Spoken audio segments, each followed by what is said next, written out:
தமிழ்நாடு முழுவதும் அனைத்து இந்திய அண்ணா திராவிட முன்னேற்ற கழகத்தின் சார்பாக அனைத்து வருவாய் மாவட்டங்களிலும் தமிழக வெற்றிக் கழகம் தேர்தல் நேரத்தில் கொடுக்கப்பட்ட வாக்குறுதியை விவசாயிகள் நிறைவேற்ற வேண்டும் என்ற அடிப்படையில் விவசாயிகள் வாங்கிய கூட்டுறவு வங்கியில் பயிர்க்கடன் முழுவதும் தள்ளுபடி செய்ய வேண்டும் என்ற நிலையும் தமிழக வெற்றிக் கழக அரசு கர்நாடக அரசு மேகதாது அணை கட்ட முயற்சிப்பதை முழுமையாக தடுத்து நிறுத்த ஆக்கப்பூர்வமான பணிகள் ஈடுபட வேண்டும் என்று வலியுறுத்தி இந்த ஆர்ப்பாட்டத்தை நடத்தியிருக்கிறார்.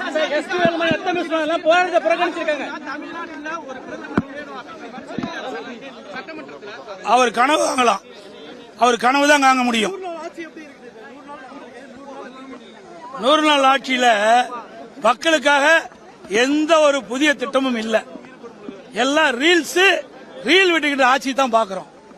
100 நாள் முதல் 100 நாள் ஒரு ஆட்சி பொறுப்பேற்று முதல் 100 நாள் தான் இந்த ஆட்சி திட்டங்கள் எப்படி போடுறாங்க, அதனால மக்களுக்கு என்ன நன்மை கிடைக்கும் அப்படின்னு மக்கள் பார்ப்பாங்க.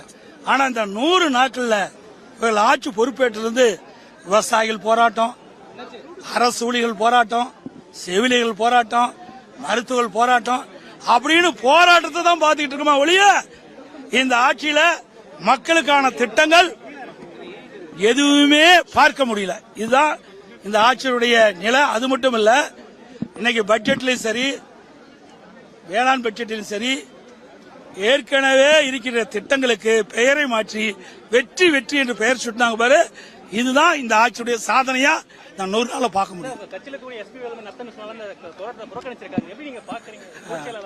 அதாவது திருமணத்துல சீப்பு ஒழிச்சு வச்சுட்டா திருமணம் தடைப்பட்டு போயிருமா?